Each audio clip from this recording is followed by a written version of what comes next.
I picked up on the word critical when I was reading the chapter, and I identified it because I sometimes struggle with my confidence, my self-confidence, and then if I perceive a comment or a look or any sort of response that you give me as being critical, I automatically jump back to the times when I was younger and when I was struggling with all sorts of other issues and having to stay in after school and all that sort of stuff. So I automatically go back there, and then I assume that you are being really critical of me, or that I'm not good enough, and I can't get up to meet your expectations, and I can't be your equal, and when I get up get those feelings going, and it's all happening in a nanosecond that these things are boiling up in there, that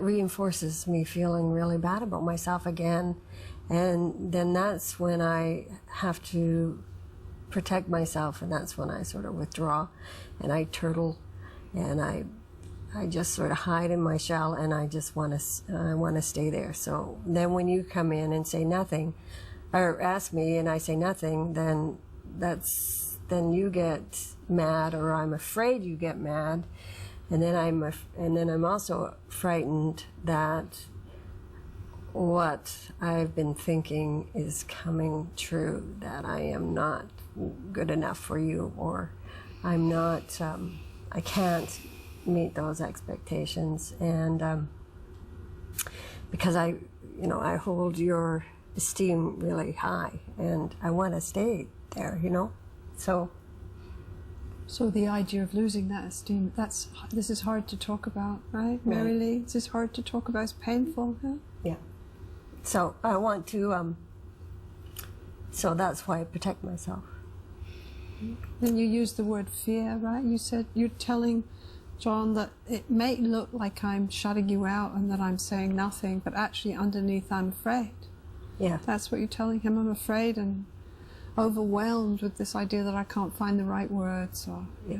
And I also am frightened that if I do let go of a lot of things, then I will go overboard as well, and you will get angry too at me, but I'll go overboard, and then I don't know. Then I'm also not in control of the situation. So this is another way that I can control what may be the reaction, So that's right. Yeah. So it might look like John's coming and he knows there's something wrong, and he's saying, what's wrong? But there's a sort of urgency in his what's wrong. And for you, all this happens in that nanosecond when he says what's wrong, right? When he's all this old feeling of being young and not being confident, and all these feelings happen just like that. Yeah. And you get afraid. I get frightened of it, and I'm overwhelmed with it as well, because I'm trying to control it, and I'm trying to organize my thoughts, and I can't organize my thoughts, and then I want to make sure I articulate everything properly, and I can't do that because I can't get my thoughts clear enough, and I can't. And then when you say, oh, what's the use, then I think, oh, okay, then that reinforces it again, and I'm not even conscious that I'm doing this. This is all just going on without me even figuring out that this is going on. So I'm just, just sort of protecting myself and hiding out. But I don't understand that, because I feel safe with John for everything, like John has always been my white knight, and he protected me so many other times, and You know, so I don't understand why I wouldn't be able to say this to John during that, because I would never ever think that I would be frightened with John. It's sort of strange for you to think about the fact that in certain situations he could be scary, because basically he's such a good partner, right? Yeah. But it's strange to think that, yeah, he can be scary just because he's the person you love most in the world. So if he really is angry with you or disapproves of you, that's a big deal. Right? But it's strange to think that, but it's true. Yeah. Yeah.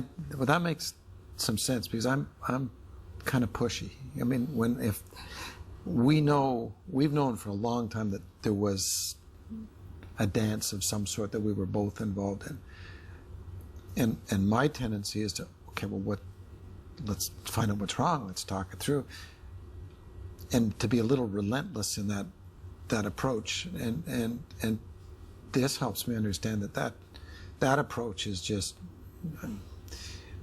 it scares her. Yeah. And then when she does what she's talking about to protect herself. So what's it like right now for you to hear Marylea talking to you about this, that she gets afraid? And what's it like for you to hear her when she talks like this? Can you tell her what that's like to hear her? I get frustrated, and I get angry, or at least I get angry or I get scared, and I suspect it's right. Which is which. Combination. Because I can't imagine not having this relationship. Right. So part of your dance and part of your sensitive feelings, right, that gets touched off is that you get scared because you can't reach her. You know there's something wrong, and she won't let you in and tell you what it is, so you can't fix it. Yeah. And that gets very scary too. Well, it's scary. Plus, I can't fix it, and you won't help me fix it. So now it's not. Now we're sort of on two sides of the ping pong table. We're not working together at that point, which is very inconsistent with how we deal with virtually everything else in our relationship with the kids and whatnot. It's always been partnership, and this is just not. Right. So it's very, very frightening. What was it like for you to tell John about your feelings right here? What was that like? Well, it was an emotional time to tell John. It certainly helped going through the book and talking about it earlier and thinking about it, and just for me to be able to understand it myself was really good. And it's also a relief to be able to talk about it with John right now, because now he knows. Now he knows what I was going through. So now I know that it's not as bad anymore because we'll both be together. This alone is so inconsistent with all the other stuff. Then you start to think, well, how bad is this? Or like, how bad have we gotten that we don't have this relationship? So it raises questions about our whole relationship, and it's such a small portion of what we deal with and how we relate all the time, but it's just absolutely frightening, because it questions it. Now you wonder whether or not all the good stuff's really that good, if this could be that messed up. So it's really hard. Can you tell her what that frightening feels like? I don't know. It's masked by so many other things. It's masked by what could be anger. It's masked by frustration, but at the end of the day, I think it's just. I just feel like I'm sitting in a vacuum. I'm afraid that this is where I'm going to be by myself. There's a sort of helplessness there. That's where the frustration comes. Yeah, it's and not knowing, not understanding it has been maybe the worst part. We've gone through this dance for 28 years, and not understanding it is maybe the the most frightening part about it. It just was there, and it affects everything. It affects those situations so significantly, and we've never had an understanding of why. And so there's a sense of desperation too when you get into that, where you say, like, oh, what's the point of feeling this crappy? Like maybe this is just an indication that we don't, we need to move on. Well, we do. But in this relationship. Yeah. Exactly. Yeah. I would never ever have seen that, that you get frightened when I shut down. Actually, when I shut down, I never even take the time to step out and think about what you're doing. It's just like you're getting mad at me. That's Well, you're busy. You're busy. Yeah. So, but to hear you say that turns on the light. For me, it just makes me realize that there's more in this dance than just me. I'm not a single person in this dance. There's two of us doing it, and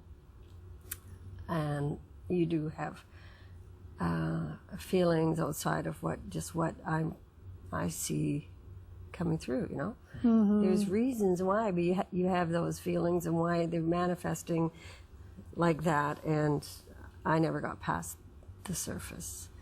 So it's good. It's good. It's really good for me to hear that. You used the term relief, and I think it helps me understand that as difficult as those moments are, they're difficult because the rest of, there's so much other that is strong. So to me, it's kind of, this has been a really difficult chapter for me, or a conversation for me. I really struggled with this through the readings, and I think it was trying to I couldn't get a sense of just what is this, what's a softer feeling. Yeah.